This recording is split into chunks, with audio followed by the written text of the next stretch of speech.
ابن ماجہ شریف کی حدیث پاک ہے اور حدیث نمبر 3266 ہے۔ حضرت ابو ہریرہ رضی اللہ تعالیٰ عنہ سے روایت ہے کہ تاجدار مدینہ صلی اللہ تعالی علیہ وآلہ وسلم نے ارشاد فرمایا، تم میں سے ہر ایک سیدھے ہاتھ سے کھائے، سیدھے ہاتھ سے، یہ سیدھا ہاتھ، تم میں سے ہر ایک سیدھے ہاتھ سے کھائے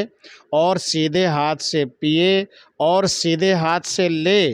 اور سیدھے ہی ہاتھ سے دے، کیونکہ شیطان الٹے ہاتھ سے کھاتا،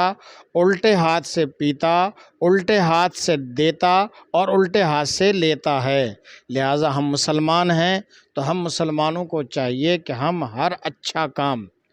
مثال کے طور پر کھانے پینے اٹھنے بیٹھنے، یہ سارے کام ہم سیدھے ہاتھ سے کرنے کی